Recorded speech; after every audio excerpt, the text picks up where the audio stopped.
Hello, dear heart. Marilyn here with another Wisdom's Ways segment. I'm going to be addressing 6 applications of notebook recording with real-life practical examples that will help your children to develop the learning tools.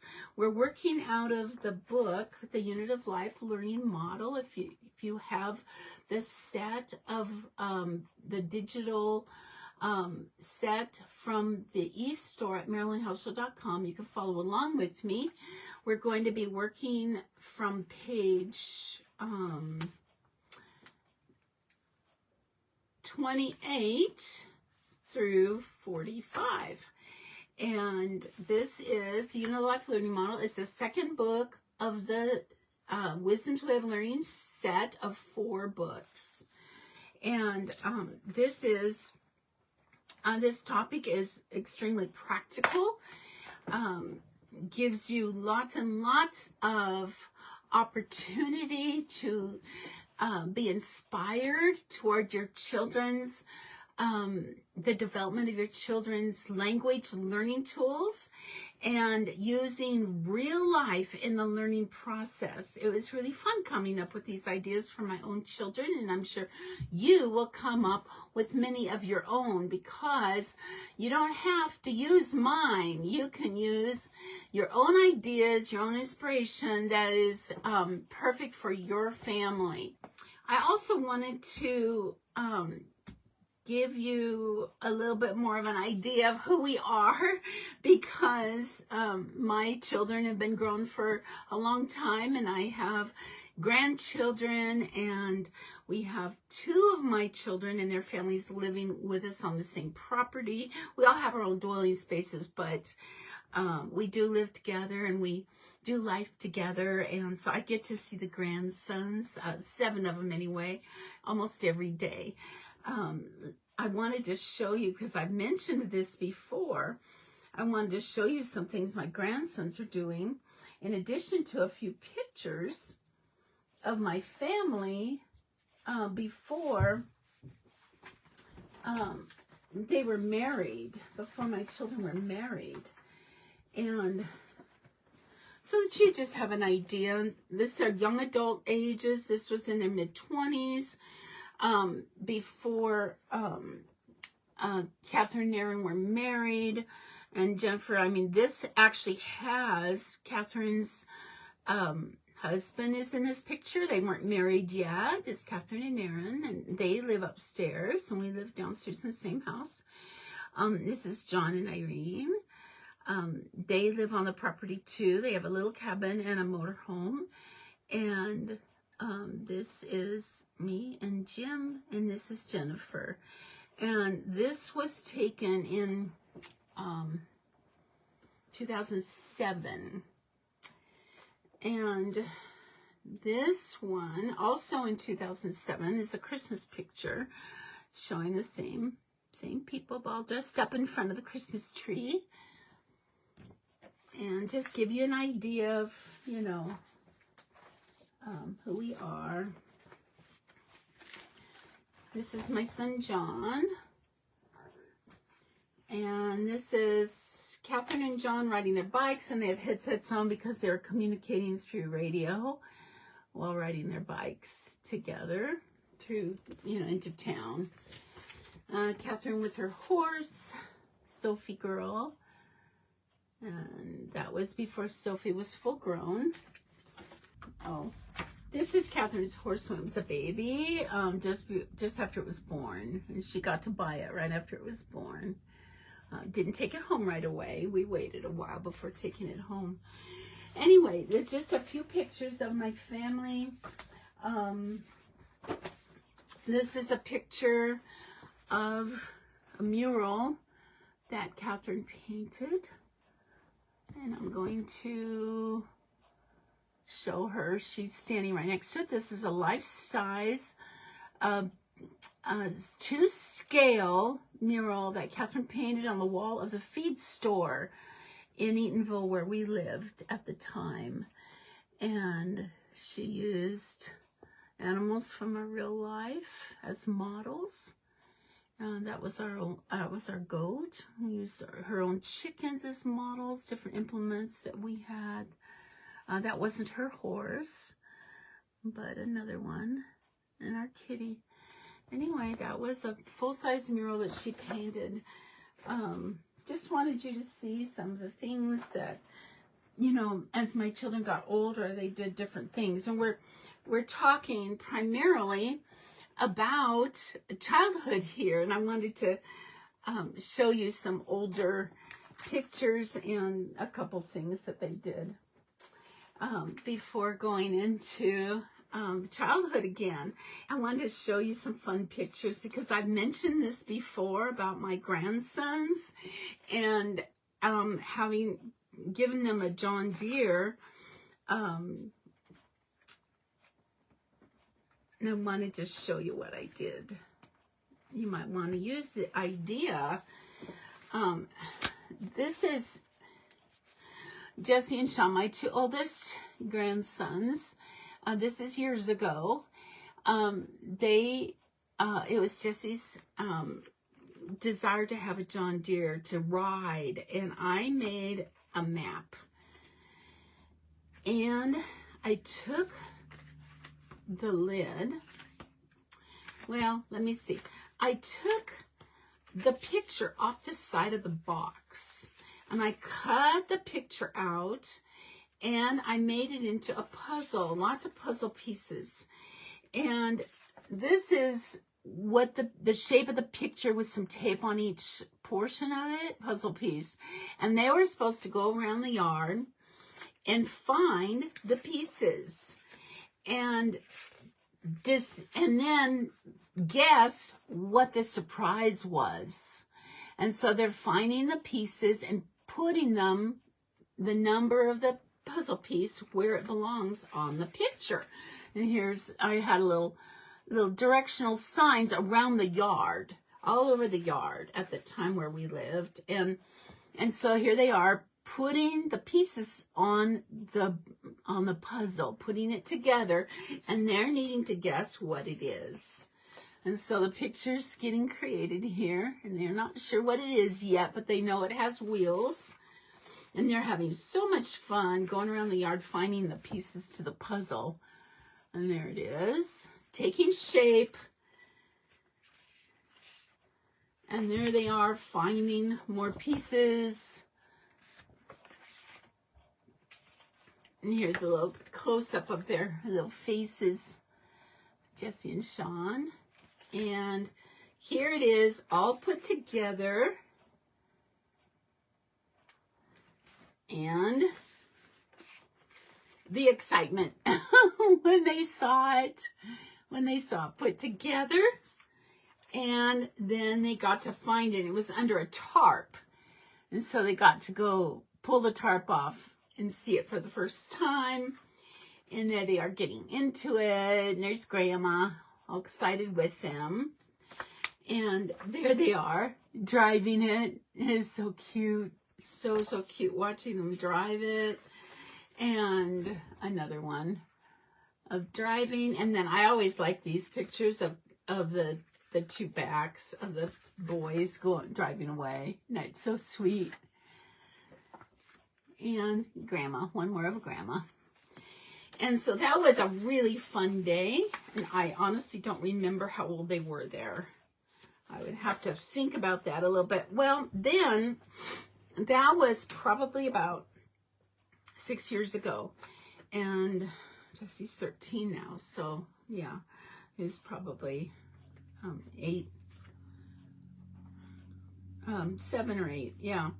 And then because that thing got run into the ground, it was breaking. And the next set of boys were actually getting to drive it as well. And Jesse was growing out of it. And the other boys were driving it. They were parking their things. Okay, this is parking. Look at the two bikes. 2 bikes, a John Deere, and a big truck. They were parking. That was cute. Well, what happened was Jesse was growing out, and the wheels were breaking on it, and they couldn't be replaced.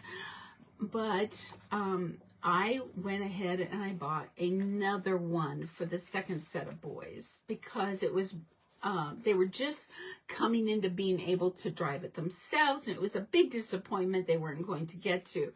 So when I got the new one, I let Jesse and Sean have one more crack at it, and there's Jesse all grown up there. This is 2 years ago. He was probably 11, and maybe it was the last year. He could have been 12.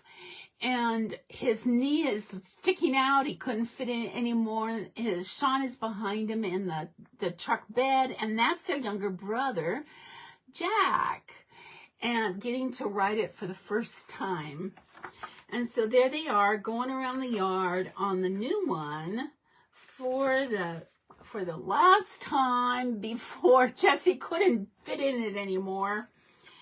And then I gave this new one to John's boys, Sammy, Theo, and Teddy. So they had something to ride around in. Sammy, Theo, and Teddy. And there they are. And I just think that one of Teddy looking at the camera is so precious.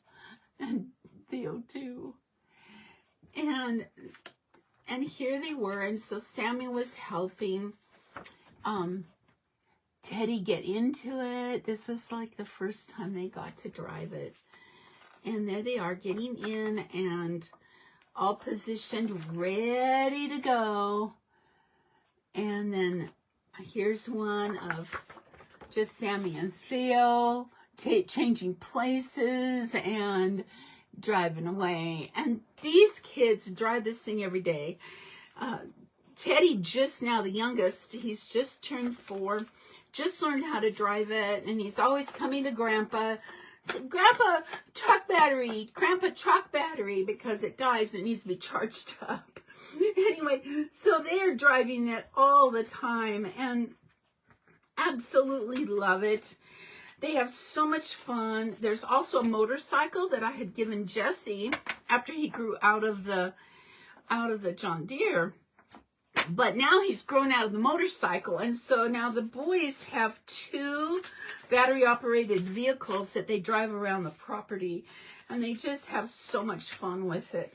And with 7 boys, my goodness. Well, Jesse gets his kicks with the scooter and jumping on the trampoline. He doesn't get to drive those motor vehicles anymore. But anyway, I just wanted you to see a little bit of our life here, up to date. Before I get going on 6 applications of notebook records, I'm going to be showing you lots of practical examples that are from my real life, my children's real life, and you are going to be very inspired for what you can do to develop your children's learning tools in a natural way. All right, so I'm going to begin. Glad I got to show you some pictures of my family. So again, I know that some of these concepts are overlapping just a little bit, but each, video needs to stand alone. So it's okay. I want to just catch you up on the notebook method. It's a generic catch-all term that I use for the many diverse applications possible within this biblical methodology. In a nutshell, the notebook method is a tool that you can use to direct your children's learning through an avenue other than prepared and pre-digested curriculum. Family life provides many informal learning opportunities and inspiration for the keeping of notebook records. However, most notebooks I found will fall into 6 general categories, and they provide a step ladder, so to speak, for you to help guide and direct your children into a more mature application of the learning tools. And so we're going to begin. I think I'll just list the notebooks, and then I'm going to go back one by one, and we're going to discuss them. The first category is skills work, and that's the reading and writing category. Learning how to read and learning how to write. The second is booklet building. Both of these are from 2 to 12 years old approximately. Then there's records of collections, and that can go from 2 to 14 years old. records of written work, 7 to 14 years old. Records of projects, 7 to 14 years old. And then the Unit of Life book project, which is 14 to 18 years old. So I want to begin with reading and writing skills, 2 to 12 years old. And this is the first notebook you'll probably have for your children, will be their copybook. And that is for both manuscript and cursive practice, and a reading record book for recording the names of books read to him, as well as those he reads for himself. And also a Bible reading record book, which can be added along with a spelling book. And so these notebooks might be an integral part of his life for a few years and actually become the springboard for many other types of notebooks. And so I'm just going to show you a few examples of that age period, the very earliest age period of these types of books. And so my son, he began the notebook recording when he was age 5, and that would have been 1988. And here's a sample page. This was a smaller notebook with the larger spaces between the lines. You can tell, see, larger spaces. And so this is just learning how to practice manuscript, writing his letters. It's what you do. This is basically filled. There's only 2 pages at the back that don't have any, that aren't filled. These are, God will give me wisdom. This is toward the end of the book. God will give me wisdom is what he was copying. And I would put it up at the top. God will give me wisdom, and he would copy that. And so it appears that he would copy it 1, 2, 3, 4, 5 days worth of writing here. So he would copy it 2 or 3 times in a day, probably.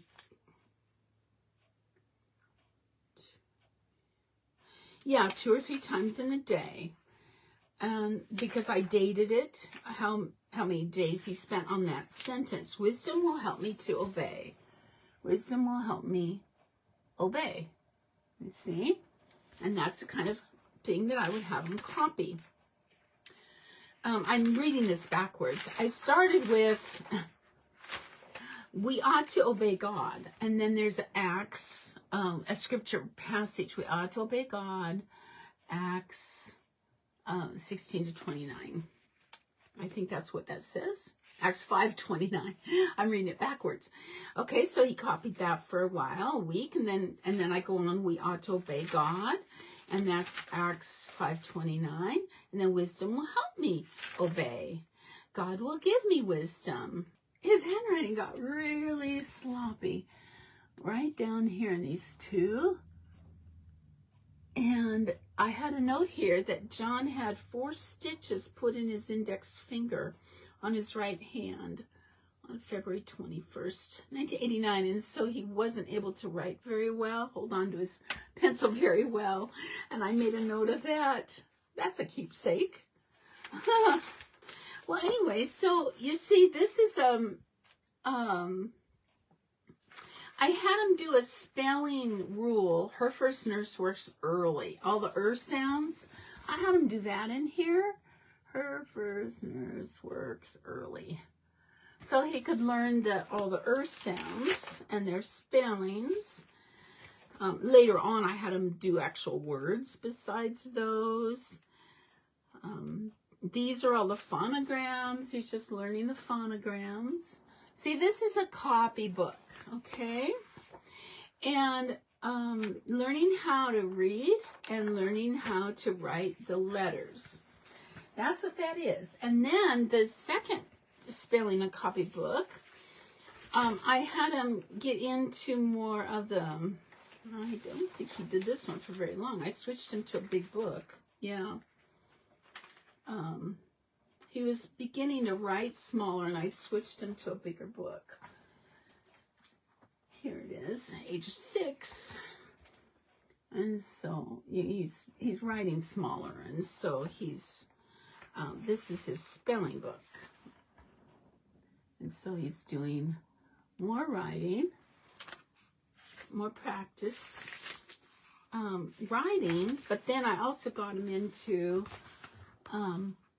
more phonograms, just learning more about the phonograms, and then actually getting into words, more words. Yeah. So there's spelling. And so sample pages of these, this is 1990, and this one's 89 to 90.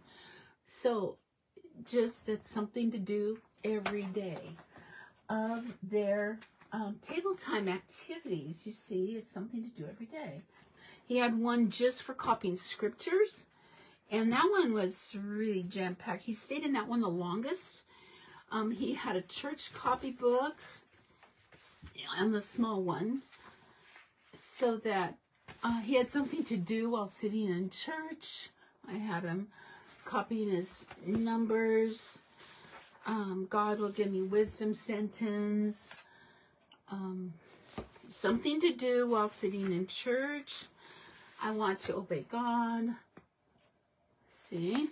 Things like that.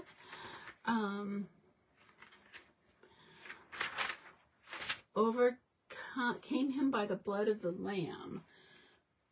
This was something that was being said in church, and then he wrote his name under it.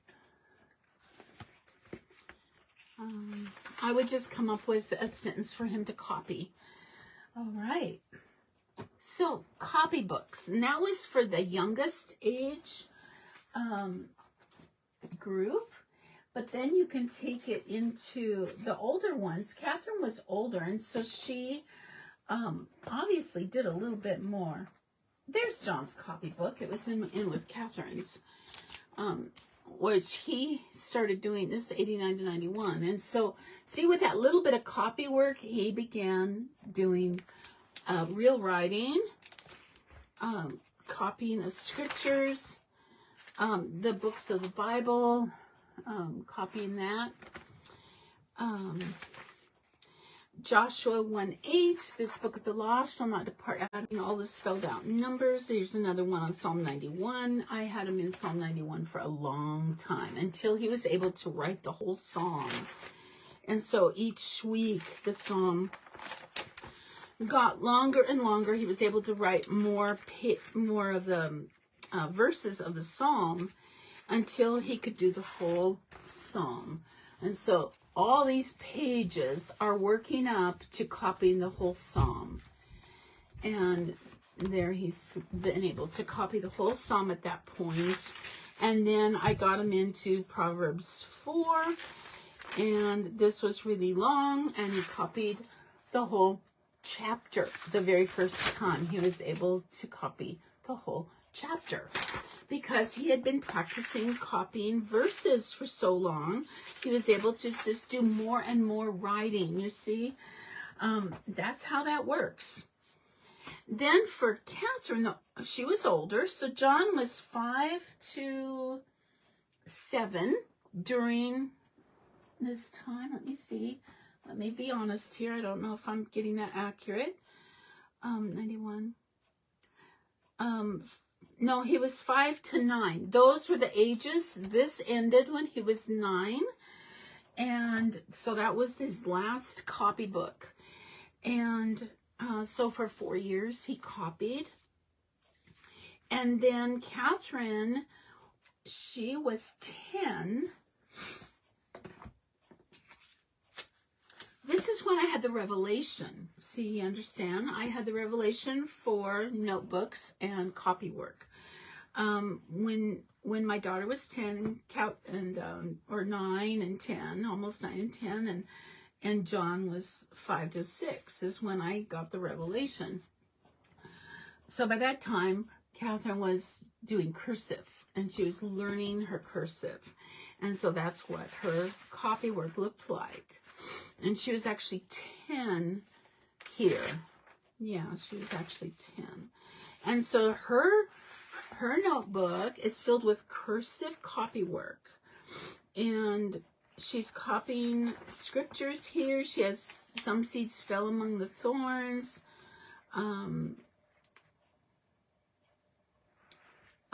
Copying as Jesus continued to teach the importance of hearing and living his words. He knew that some hearts would be moved by his message while others would never be stirred.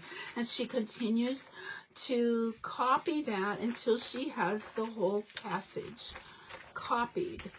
And all about the seeds that were sown among thorns, remained, fell on the side. Seeds that fell in the soil and shallow ground.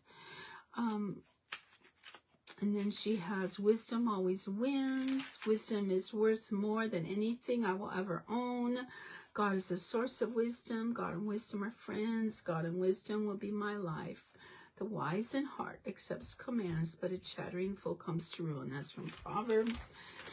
Wisdom is thinking God's way. The Bible says in Proverbs 4:7 that wisdom is the principal thing, therefore get wisdom.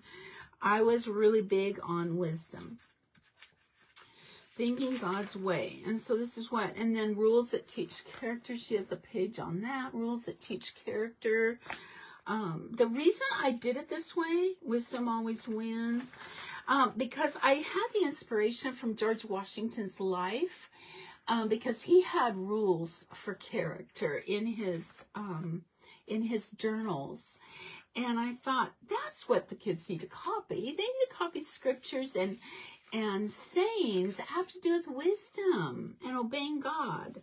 And then there's the moral law, the 10 Commandments that God gave to Moses to teach his children how to treat God and each other. And if a man doesn't know how to rule his own house, how shall he take care of the church of God? That's 1 Timothy 3:5.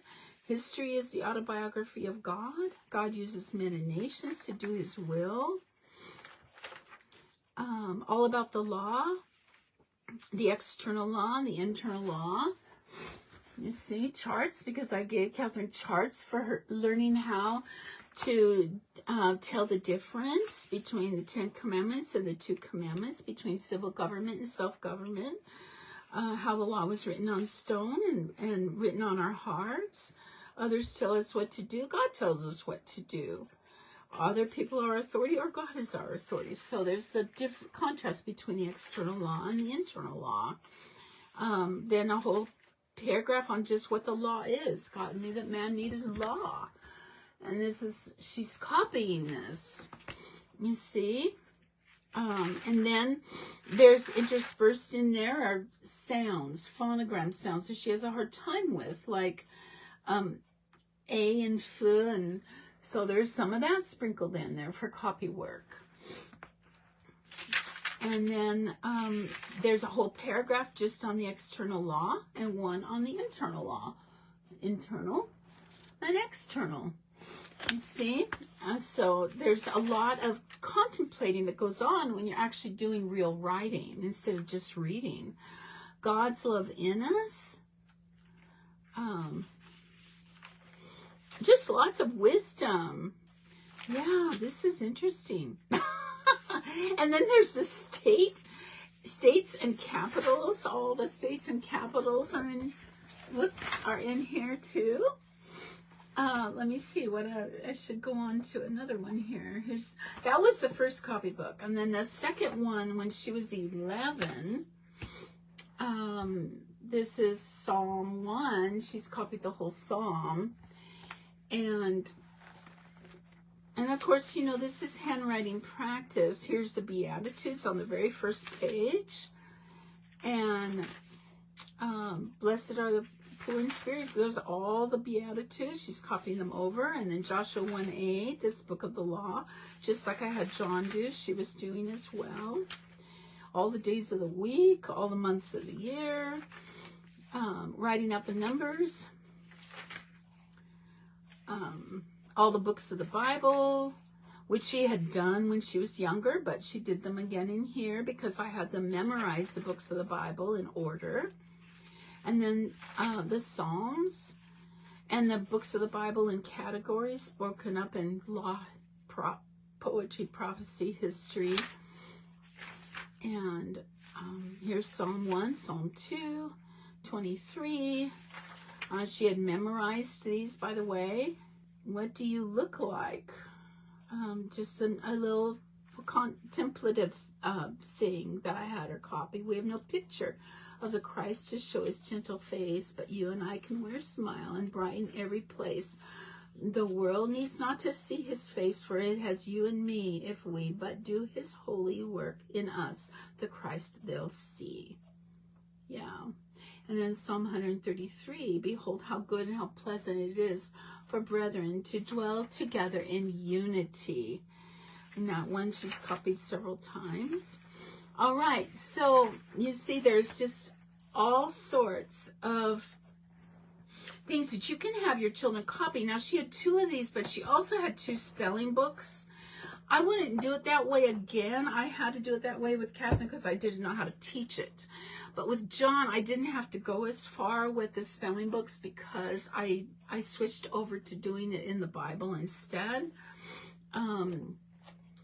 But because I was learning how to teach it, I had to do it a lot longer in notebooks than I had John do it in notebooks. And so here she's got the sounds, T-I and S-I. And so these are just copying words that have those sounds in them. That's what this book is. It's all spelling words. And they're all dated because, you know, at the top of the page where she's, the day that she was working on that page. All right. And this is pretty full. It goes all the way to the end, actually. That's a full book. And that was age 10 to 11. And then she went on 9 in 1990, so she would have been 11 to 12. And this is her language notebook. And she's copying the rules of sentences and doing lots and lots and lots of spelling, which I learned you don't really learn very well that way. And she learned that too.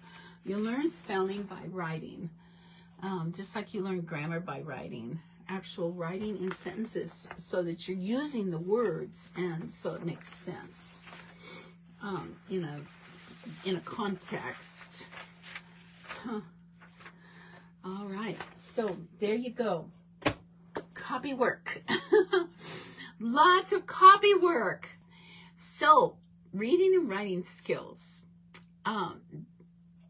So both the copy work for manuscript practice, the copy work for cursive, the copy work for spelling, and possibly a reading record book, which is, this one is John's reading record book. For recording the names of books read to him as well as those he reads for himself. And then, of course, the Bible reading record book. These are John's. These notebooks might be an integral part of their life for a few years when they're really young and can actually become the springboard for many other types of notebooks. They can begin using additional notebooks concurrently with these basic skills notebooks as their interests and skills developed. My children didn't stay in the copybooks alone. Once they were becoming familiar with blank notebooks, they wanted to make their own. So this one was, okay, John's Bible reading, and this is Catherine's Bible reading. And what I did was I just had them write down the passage they read that day.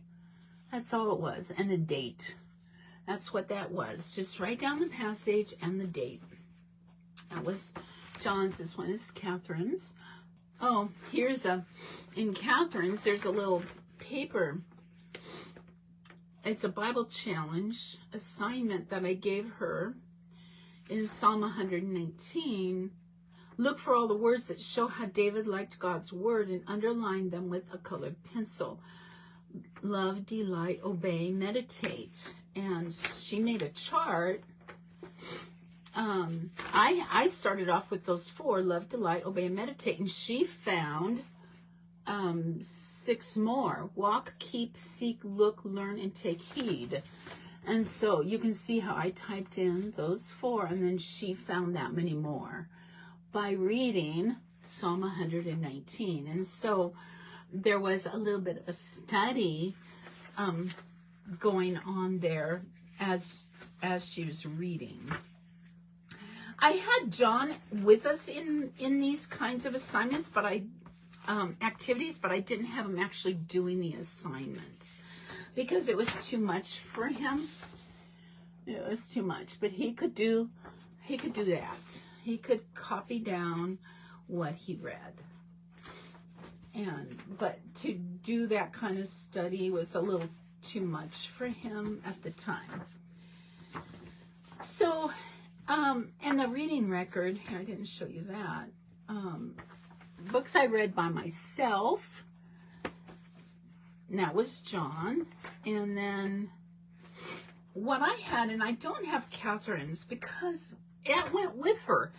I started out with that idea by writing down the books I was reading to the kids.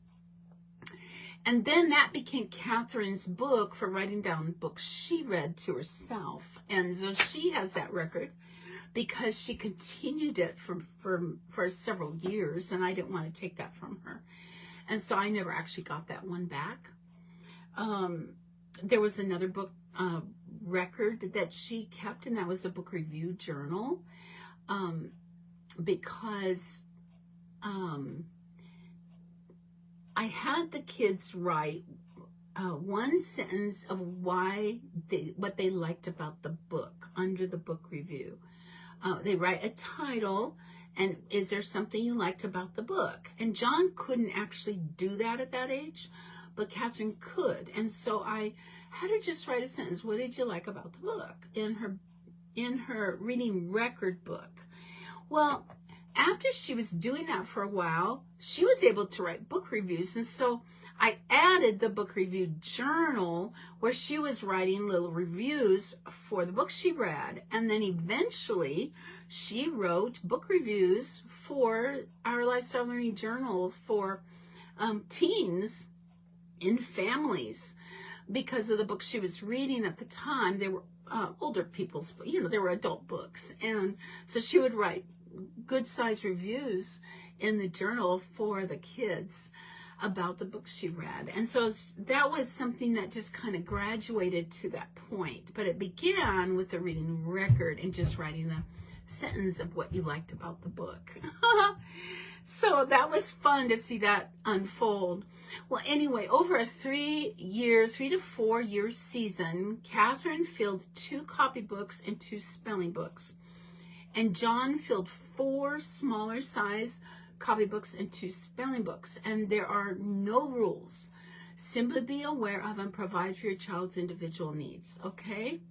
If I was starting Catherine at a younger age with the notebook ideas, she would have had way more notebooks. Like John had, I think, more notebooks than Catherine.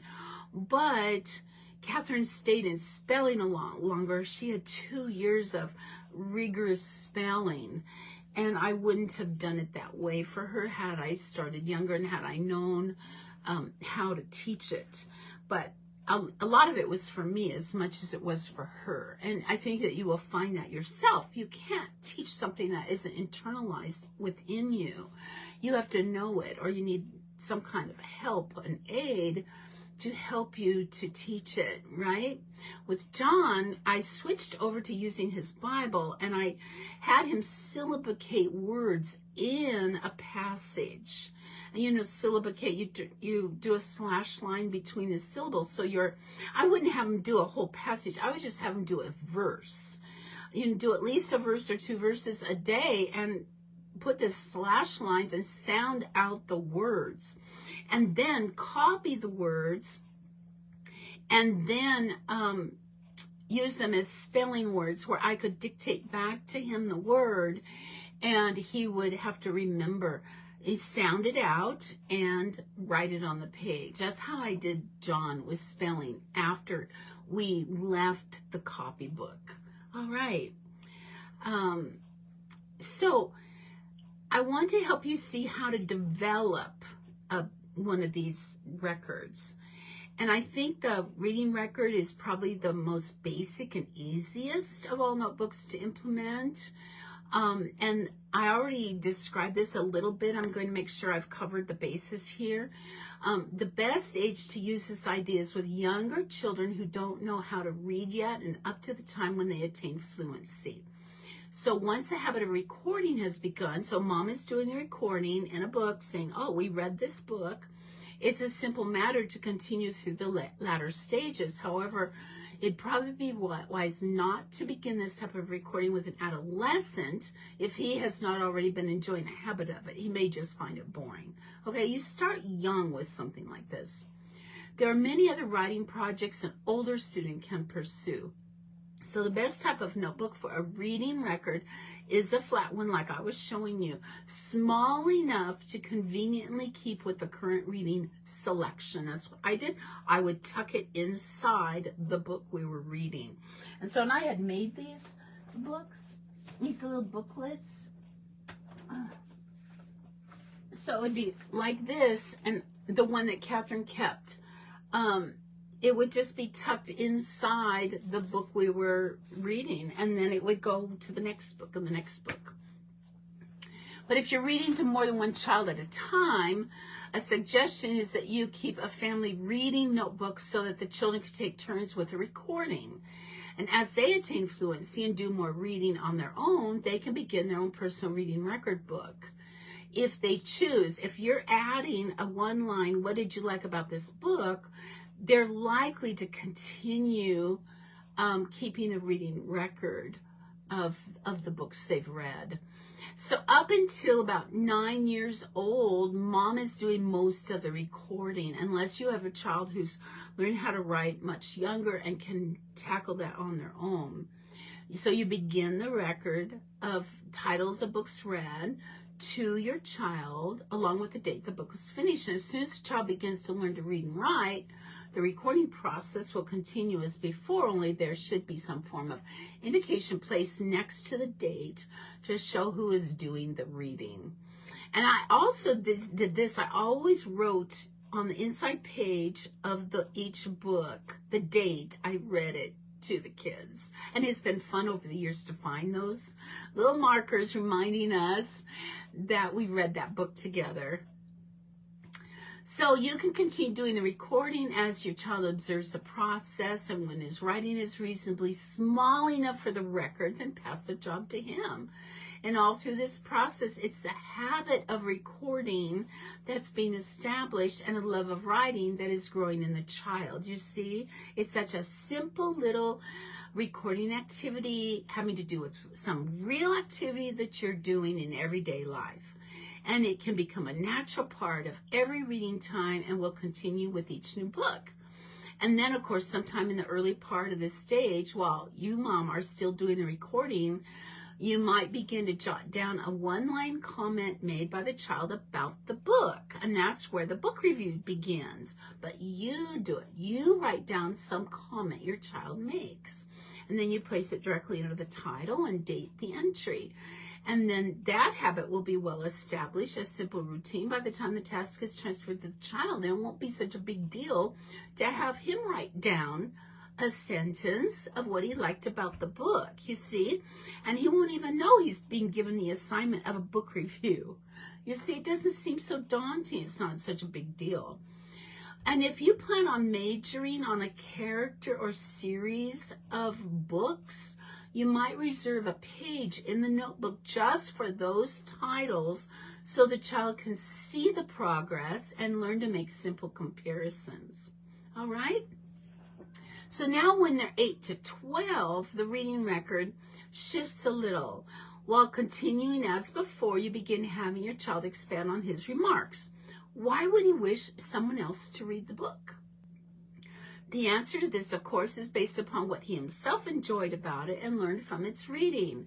And so there's another sentence you add. What did you like about it? why would you want someone else to read it? As soon as a child moves from one sentence comments into 2 and 3 sentences, then begin having them do rough drafts as needed, going through an editing proofreading process with you before he copies the final draft into his record book, unless he's good at erasing and doesn't mind it. So you guide his sentence structure and the quality of thought during the proofreading sessions with him. And so then you're getting some real writing, which is composition. He's coming up with his own thoughts, right? 8 to 12 years old. And mom must be equipping herself with writing skills in order to guide her child in developing his. Just basic mechanics, okay? The basic mechanics of writing. If mom needs more confidence in this area, then spend a season reading a language handbook to familiarize yourself with the rules you no longer remember. You don't have to have them all memorized in order to teach them to your children. You simply have to know how to look up things that you forgot. And then, of course, like I was just describing, from 11 to 15 years old, you go into a book review journal. And this is a good age to end the reading record and begin a book review journal. Now, John never actually went into a book review journal. He stopped at the one sentence thing. Catherine did. She wanted to do that. And being a writer today, I understand why she wanted to at that age, because she actually wanted to write. And so she continued with a book review journal. And the nature of it, of course, matures. The nature of the content matures because the students' reviews are maturing, and they're growing, and their content is growing as well. So you might add yet another dimension to the reading that may not have been considered. You can begin having him highlight portions of his reading that speak to him, in addition to making notes in the margins. That's what I've always done. I wanted my children to learn how to do that too, and I did the same thing in their Bible reading. And this type of study and meditation is very fruitful toward learning spiritual concepts as applied to the student's life.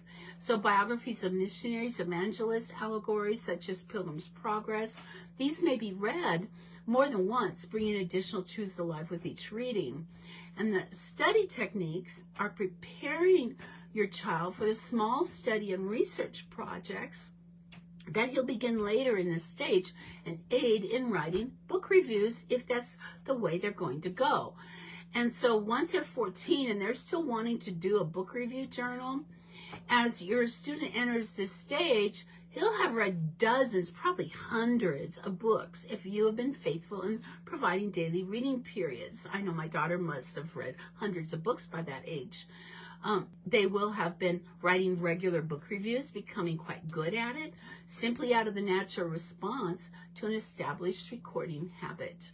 And it has not seemed like a great task to them, because it has developed slowly, following the principle of precept upon precept. The student may wish to continue this habit for life, as he will realize the benefits of it. If he does, then at some point he might begin submitting book reviews to periodicals.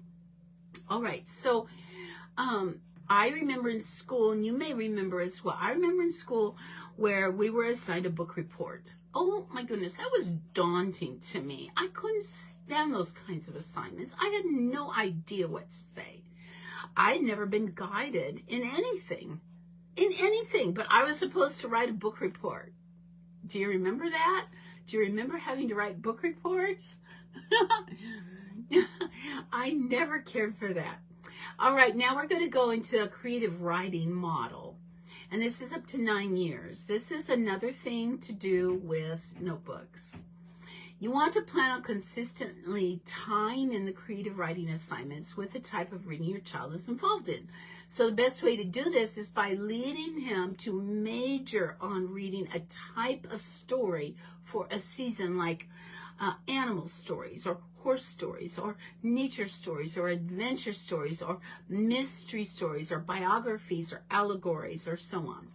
So now he's not only collecting books read, the titles of books read, but he's also collecting story themes, staying with one model long enough to become quite familiar with it.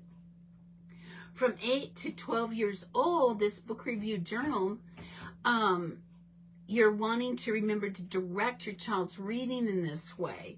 So you're laying this foundation of copying the model, and this repetitious exposure of professional models that reflect a particular style or a form of literature will familiarize your reader enough to want to try their hand at copying the model that has been consistently placed before him. That's what happened with Catherine. And it's one of the best ways to learn something. After spending a season reading several animal stories, for example, challenge your student to write an animal story patterning the model. That's what Catherine did. She started writing true adventures with nature, just simple little stories. Let me see if I can find one. Well, this is the first one she did, my picture book. And I think she was 8. My picture book. She was 8 years old. And she just did, I helped her make this book so she could draw pictures. And this one is about a squirrel. And then she wrote the storyline about this particular picture. And so she goes all through this little booklet, drawing pictures. And it ends, I'm just trying to show you the pages here. It ends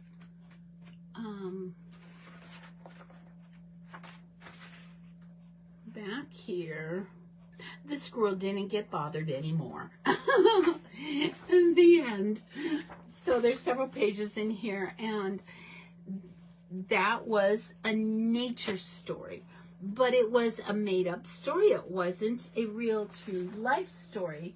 She had real, true life stories that she started writing after that. This is called The Miraculous Chicken Story. And it is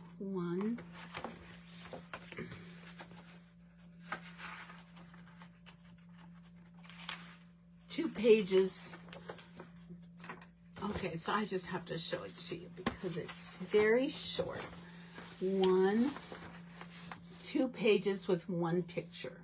Okay, 1 picture. And this adventure occurred in 1993, and that was when she actually wrote it. And she was 14 when she did this. Here's another one. This one was When Will I See a Buck? These were real stories for her. It's just 1 page here, and you turn it. I just can't do this backwards. And it's half of another page with a picture that she drew. And this one was also in 1993, and she was 14. It was suddenly sunny. Here's another one. This was even shorter. It's just a little tiny bit of writing and a picture. And that's a picture of her, actually. She did a little self-drawing there of her. This was a little prayer that she prayed. These were actually all prayers that she prayed that God answered. And these were typed, but she wrote these by hand. And then she wanted to make real books out of them. And that's why they were put in that kind of format. I helped her to do that. She wanted to make her first books looking like real books. All right?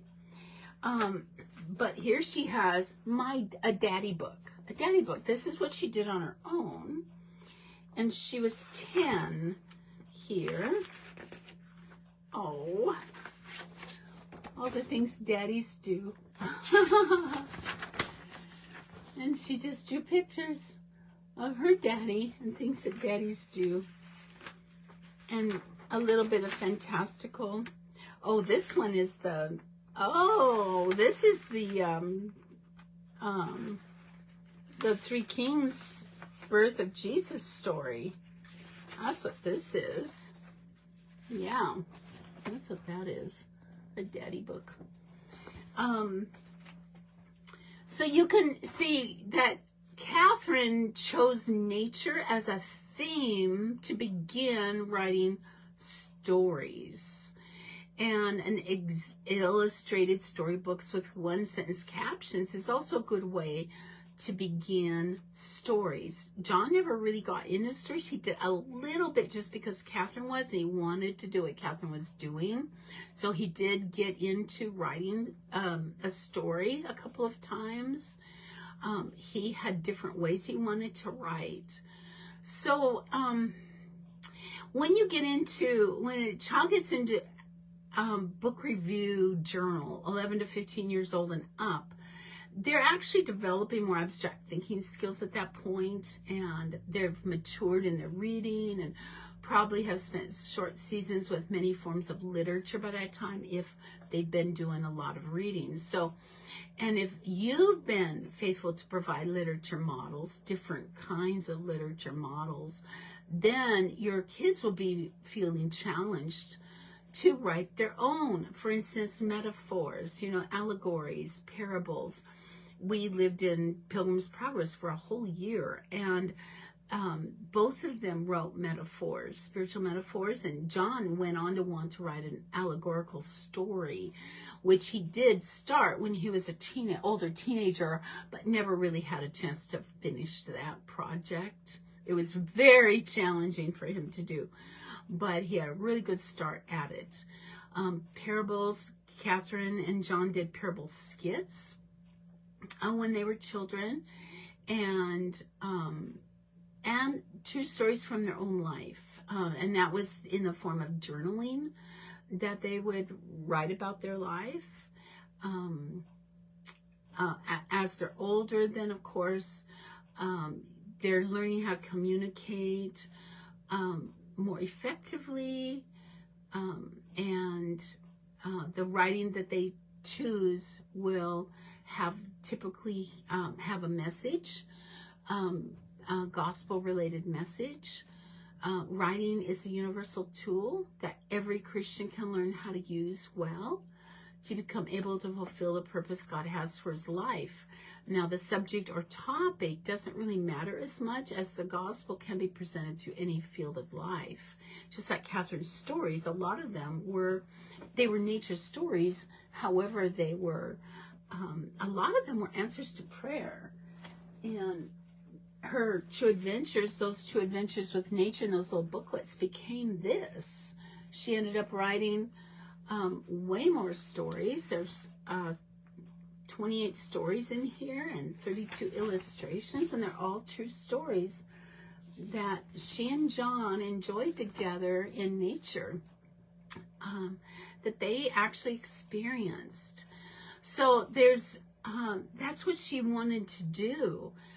So there's this natural progression. I hope you're seeing this natural progression of how a skill develops naturally if you have the lifestyle elements in play, because everything I'm showing you is true to real life.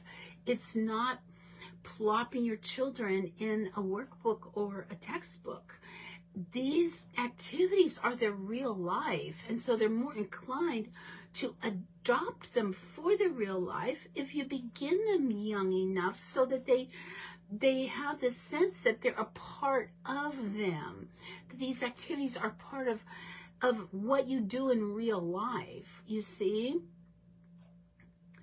Now I'm going to talk about a nature collection record, because there's so many creative things you can do with the nature collection record, and that's up to 9 years old. You begin with a simple data entry of things found and collected from nature. Now, Catherine is the one that kept this record, and that's from 87 to 91.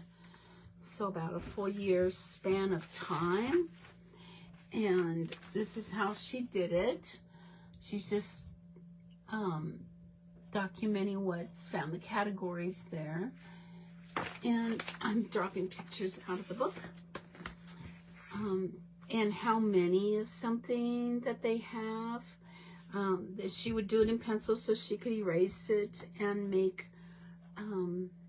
adjustments to the quantities. Butterflies and insects,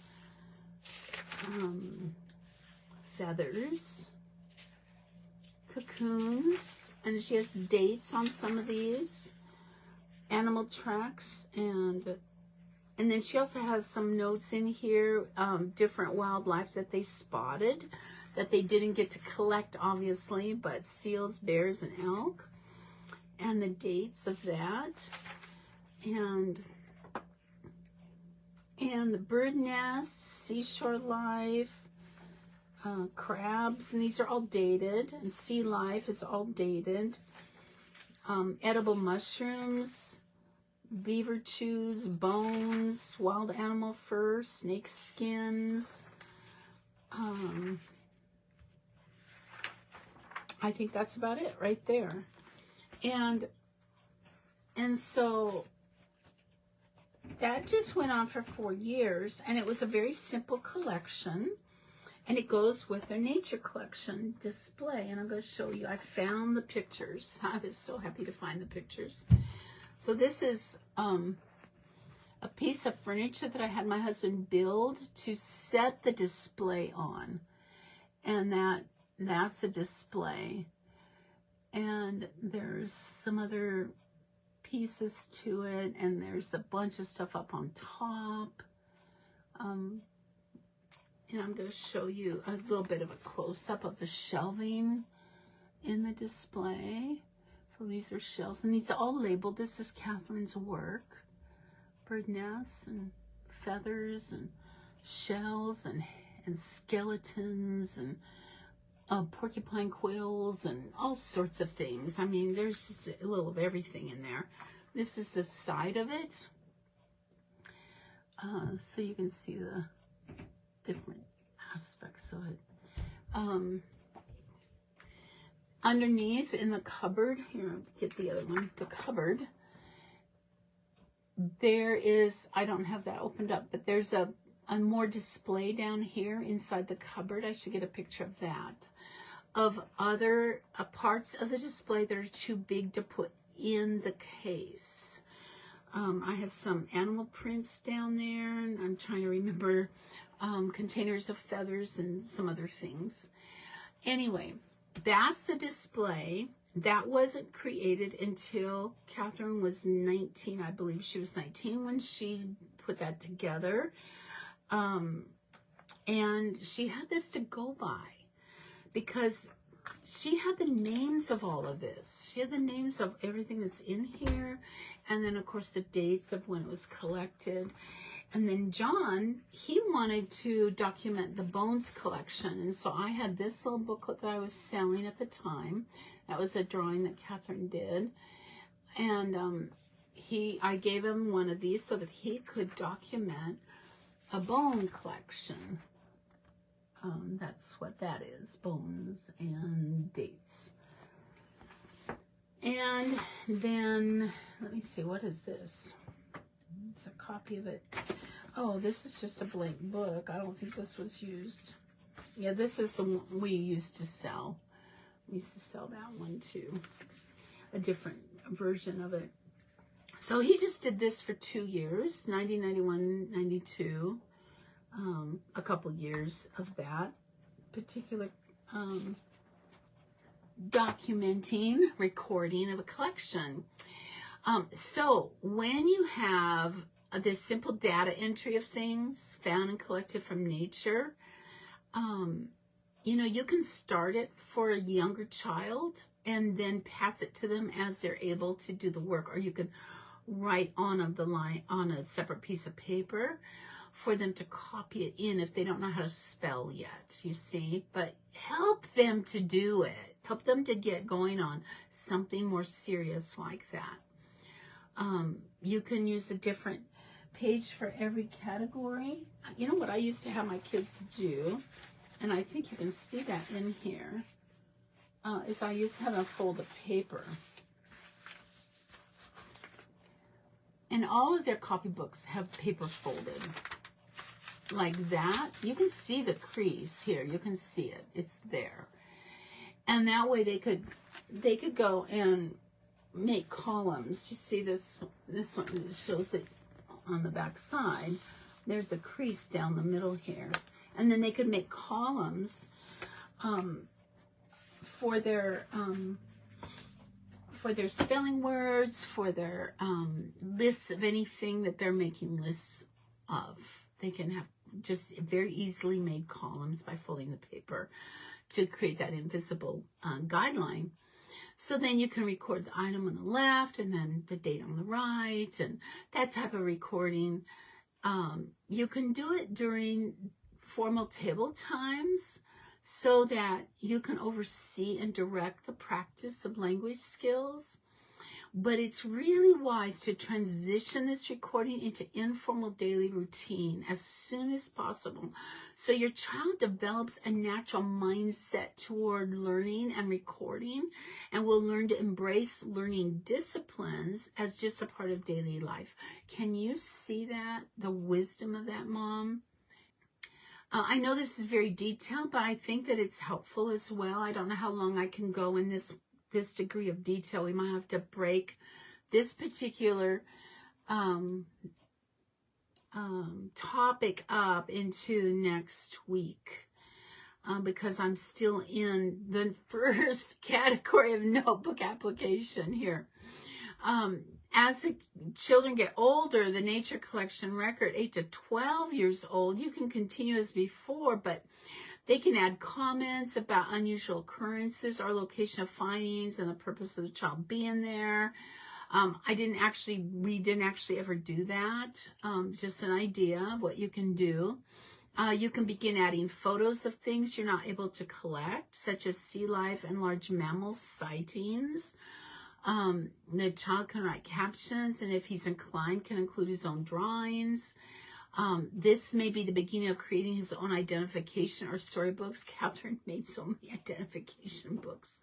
She just loved identification books.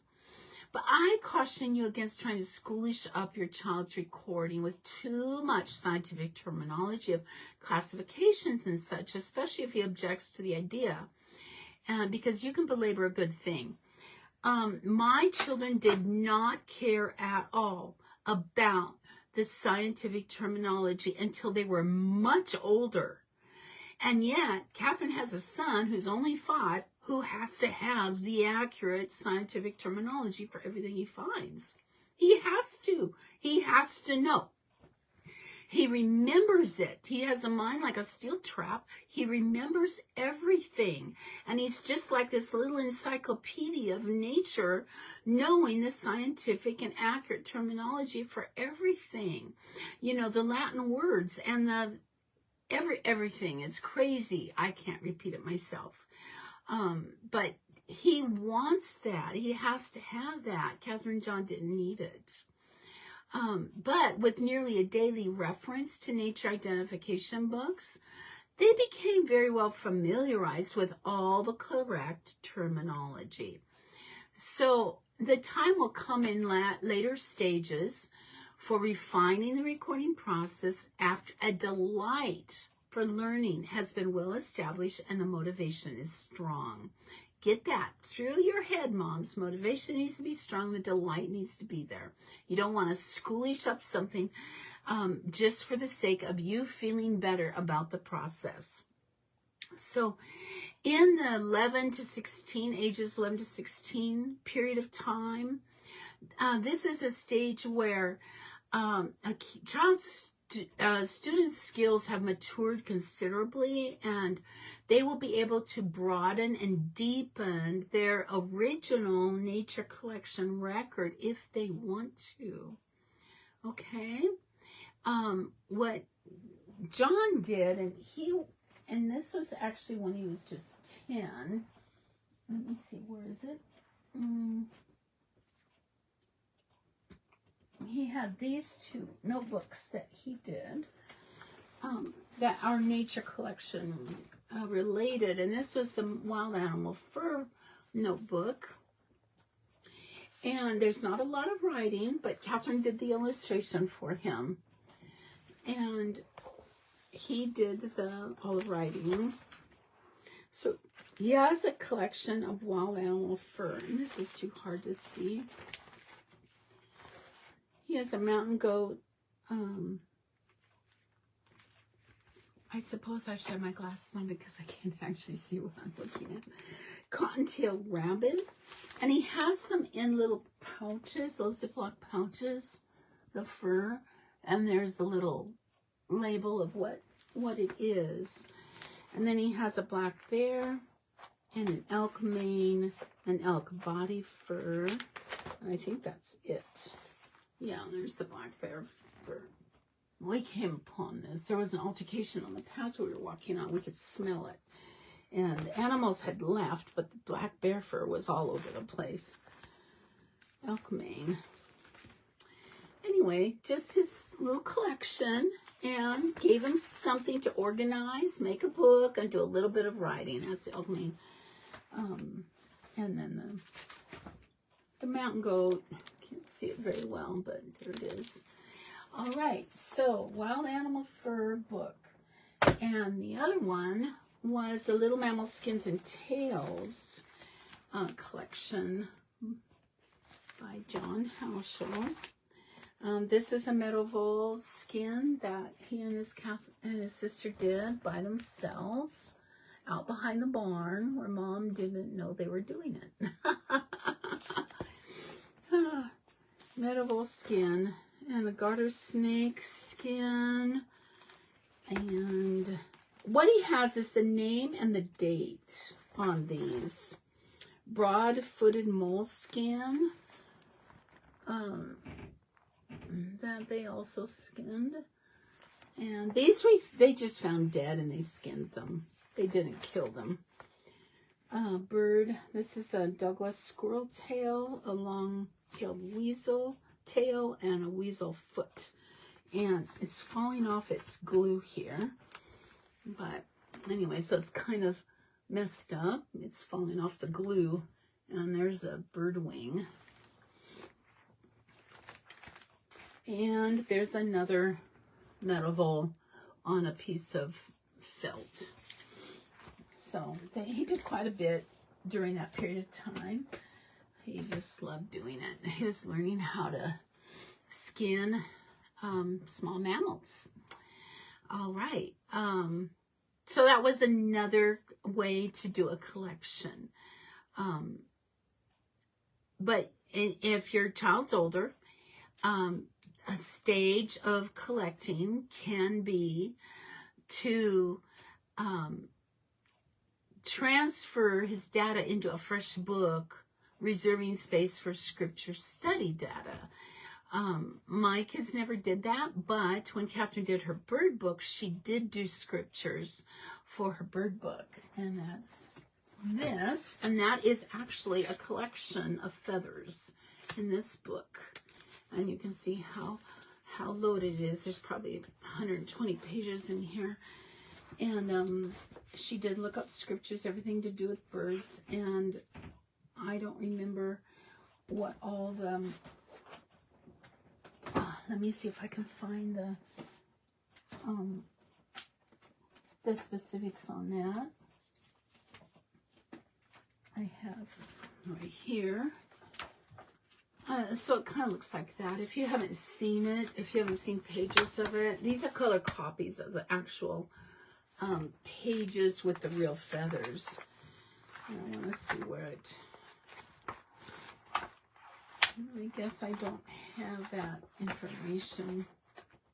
Here it is. Yeah, I do. It started out being 90 pages and it grew to about 120 because she kept writing stories to put in with the pages. So she's 233 feathers in this book. There are 32 species. There are 34 colored bird drawings and 37 photos. She originally started with 5 true stories, 3 instruction sheets, 2 poems, 1 metaphor that she wrote. She has data that she researched, 120 feathers data marked for wing, shoulder, breast, tail, neck, belly, down, crown, back, throat, or face. And she also has female and male. And 17 photo captions, 4 scriptures, a glossary at the back of the book with 2 pages of 12 words. She has a contents page and with 12 sections, and each section has its title page. There's a book cover, book spine, divider tab. So it is a huge book. The book layout itself, there were 11 main parts with 12 title pages. Songbirds, 12 species. Game birds, 3 species. Domestic birds, 4 species. This is how the book is organized. Birds of prey, 4 species, and on each title page it tells exactly what is in it. Water birds, 2 species. Other birds, 3 species. Exotic birds, 4. Poems and songs, 2. Bird nests and eggs. These are pictures of real bird nests and eggs that she has in her nature collection. 6 pages. And bird pellets, 4 pages. Instruction sheets, 4 pages. And so there's a lot of going on. Now, since then, there were 5 stories to begin with. And since then, there's been every story having to do with birds that she's written.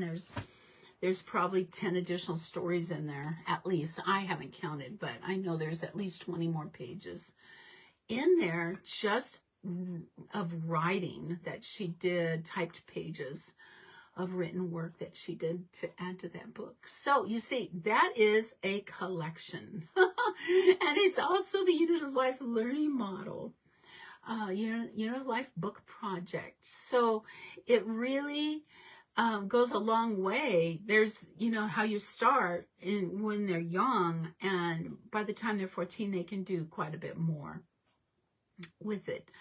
Okay, so you can see what you can do. There's a lot you can do with just one idea, one nature collection record. And of course, I showed you the display. So there's the practical projects that go along with it, right? And so by the time they're 15, they're able to communicate some expertise on paper. Little Jack, he's 5, and he can't do that kind of writing. He communicates his expertise verbally.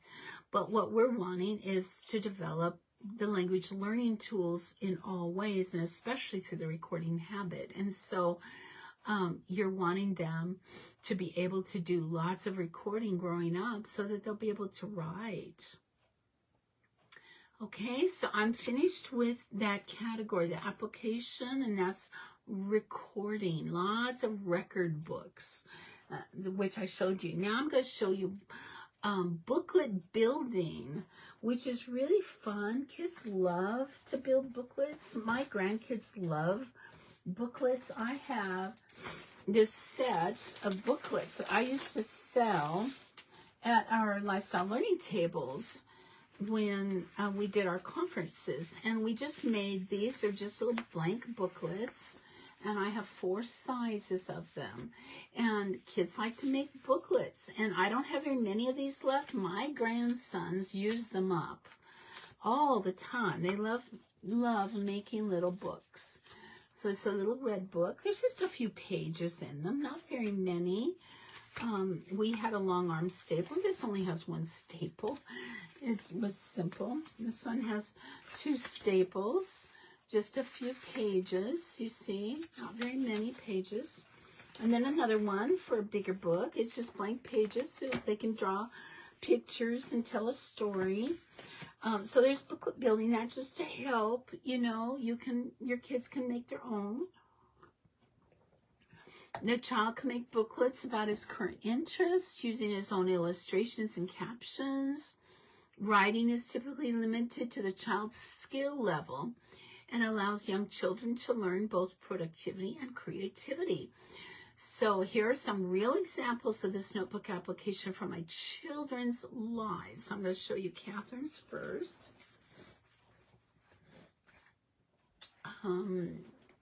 My Bible book names. Now, this was something that I initiated before I had them doing much of their own. Catherine's Bible book names. And so that was when her handwriting was still young. She was younger. She was probably first grade here, and learning how to write the books of the Bible. Okay. And then her picture storybook, that was one that she wanted to do on her own, and I just showed that to you. That was what she wanted to do, my picture book that I had shown you. And then there was a visit to Grandma's. I don't know if I can find that.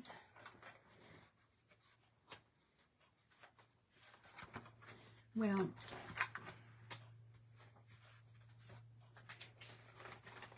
oh, here it is. It's a memory book. Here it is. Visit to Grandma's is a larger book that made out of construction paper, and there's a picture on each page with some writing that she did. Here, I should probably, and drawings that she did. Taking lunch to Grandma when she got home from the hospital, things like that. It was a picture. It was visit to Grandma's when she has Catherine and John. They couldn't believe we stayed a week at her house because she had gotten home from the hospital after surgery, and we were taking care of her. And they couldn't believe how soft her paper towels were. Evidently, we didn't have very soft paper towels. And so she's writing a story about their visit. And this is Catherine and John, she says. In Grandma's field, her house and garage is behind them. Anyway, that's them at that age. And I think they were looking up into the sun and couldn't see very well into the camera. Oh, let me see. I think I have another picture in here of just Catherine with Grandma, with a kitty. Yeah, that's Catherine. So this is a little booklet, and I had her working on this after we got home from Grandma's house, visit to Grandma's. So it was just real life, something to do for writing. Okay, then there was a baking recipe book that I made for her. I'm trying to get all these booklets out of here. I have several that I made for her. It was Catherine's baking recipe book that I helped her to make. I mean, I let her do this. It was created in 87, and it was used through 91. Catherine was 9 to 10 years old. And this was the zucchini bread recipe that was so well used that you can't hardly read it anymore, because she learned how to bake zucchini bread from this book, and I recorded on the back every time that she did it. And then she had the recipe to use dinner rolls, and this was something that she learned how to make. Brownies, peanut butter cookies, and I have dates on the back whenever she did these by herself, and crisp oatmeal cookies. And that's all that's in here. It was just during the year when she was learning how to bake with me. And then I have a cooking book where I laminated it because, as you can see, this one became a real mess. And she has a recipe in here on how to make rice and fried potatoes. Oh my, beef stew, meatloaf. And I think that's all she has in here. My daughter actually surpassed me in cooking and baking. And is a very good cook. She stopped needing recipes, honestly. She knows how to figure out the herbs. She loves seasonings. This is one that she did on her own, Marilyn Howshall. And it's kind of like drawing pictures of nature. I think that's a fish. I think it's just a drawing book. Yeah, it's just a little drawing book, but she wanted to make a book. And here's another one that she made. Just booklet building. It's called booklet building. She wanted to make this as a carrot, you know, growing up. There's just pictures, drawing pictures. Oh, and a little story about what the carrot did. Oh, this is a little story about the carrot. And then there's first stories. This was 1998, so she was 10. And once there was a little duck, but there was an eagle that tried to catch him. Look at her spelling, you know. And so there's a little story. She wanted to make books, and that was 10. And then I had them do a little numbers book. I think John has one too.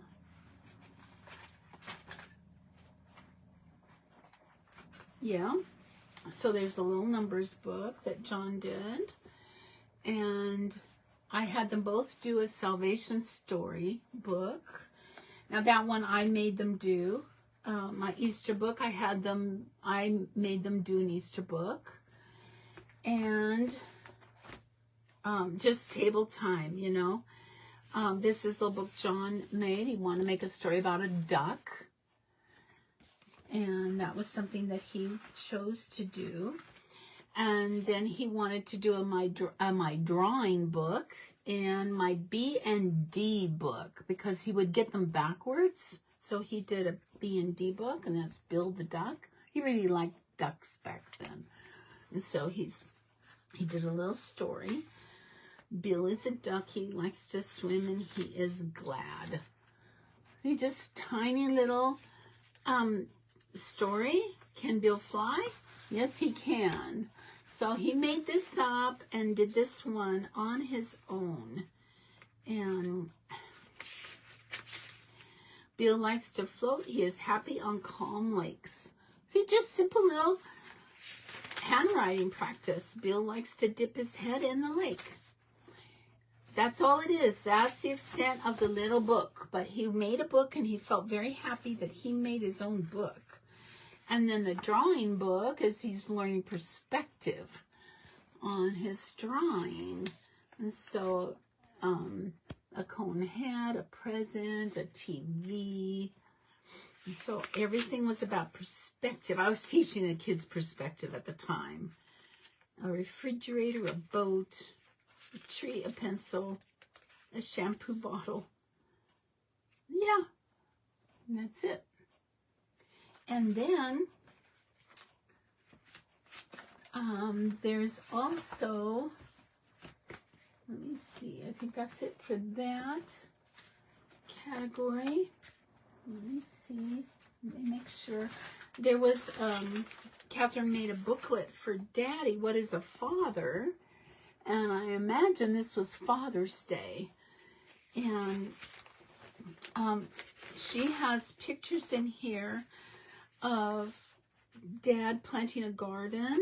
A father is someone who plants a garden with you. Yeah. And then she has one here about a father is someone who can build a tree house for you, which he did. He did these things. And this is camping. And this one is catching a snake for you and someone who goes fishing with you.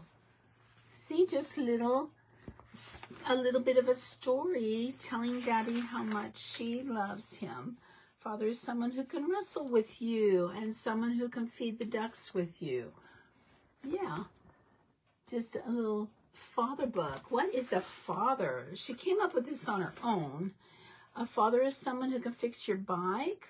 A father is someone who can make a snow house for you. I think this is just precious. Catherine loved. A father is someone who can go can collecting with you and who can read a story to you. And she has John in all these pictures. We love you, Daddy, Catherine and John. Here, I have to show you the end. I have to show it to you. Look at reading, because that's what he did. He always read to them. Yeah, we love you, Daddy. And there's the last picture. I think that's so sweet. But most of all, Father is someone you can love. The end. Oh, that's so sweet. Father's Day, it was Father's Day 1991. They still have that kind of a relationship. In fact, when they went on their honeymoon, Catherine, she had a hard time on her honeymoon. She wanted us to be there, and she especially wanted Dad to be there because he would have loved where they went. They went to Wyoming, and they rode horses, and they did things that Daddy liked to do, you know, and she just kept thinking about him, thinking that he should have been there to enjoy the cowboy west with her. It was really sweet. Anyway, all right, and there's one more booklet, and this is a memory book. That's just another idea for booklet building. It's a memory book, and this was 1989. Catherine was 11, and how they built a tree house together. John and Catherine built a tree house, and just butterfly hunting, and of course Daddy is involved in all of this because Daddy took them butterfly hunting. And so can you see what you can do, and then how they mounted the butterflies that they collected? There it is. And so this is a summer memory book. They didn't do this every year. This was the only time she did a summer memory book. It's just one thing you can do for booklet building, and how they dug canals and made farmscapes and things like that as kids, and playing in the water, playing in the pool, you know, and going on the slip and slide. That's a cute picture. Going on the slip and slide. Catching snakes. Just being in the outdoors. Being in their tree house. And so you see, Catherine wanted to draw and she wanted to write. And so she did a lot of that sort of thing. And John didn't, but that was okay because he didn't have to in order to learn how to write. He did enough to learn how to write. Catherine wanted to do more because she wanted to be a writer. And so there was always going to be more for her. She was always going to end up producing more book-like writing projects. Okay, so I took you through all the booklets. They vary in size and shape. They were all most of them were spontaneous ideas. They were initiated by me or my children. There's more that you can do. You can begin photographing everything your children do so that you'll have raw material later when you need it. So you can put pictures in a little booklet and they can write about something. So you can do my Lego creations, my chores, working with Daddy, working with Mommy, a day in the life of, visit to Grandma's, summer play, my friends, my pets, outdoors playtime, my woodworking projects, my sewing projects, my recipe book, my chores, my bicycle, my garden record, a year of monthly weather calendars. I did that as well. Any sports theme, any musical theme, any significant event, any special outing or field trip. You see all the ideas, so much content that real life offers for the recording process. Can you see it, ladies? There's so much that you can do. Now, I don't want to go any further today. I took you through the first two of the notebook record applications, the copying and writing and reading skills, and the booklet building. And so we'll go into, and I also did a little bit of the nature collection as well, collections. But we'll pick up that next time, and we'll go into, I think I did do all of that. I did all of that. Nature Collection 1. So next time we're going to go into records of written work. And this is also a really big deal. And I'm just going to show you what I'm referring to here. These are notebooks that my children made of written work. And what it isn't that like they had a blank book that they had to fill. It wasn't like that. It was records of written work that we collected in a notebook over time, because it was real life writing projects that we collected, that they didn't belong in any other category, so they went in there, like letters, things like that. Catherine's instruction sheets and John's a log of his experiments, things like that went into those notebooks. So I'll pick up there next time, records of written work, and then we'll also address records of projects, which I have lots of those to show you, and mostly John's projects, and because that's what he was really lean toward. And then we'll talk more about the Unit of Life book project, like the bird book, but there are others as well. And so we'll go into the principles of that more next time. Okay, ladies? I think that's enough for now. I think I felt like I gave you a lot. As far as booklet building or record keeping, I had a budget book and work, paid jobs, office work kind of records that I had my kids doing because I paid them. And so for particular tasks that I had them performing in the business. And so I had them keeping records so I would know how to pay them. So there's just lots of real life records that you can have for your children.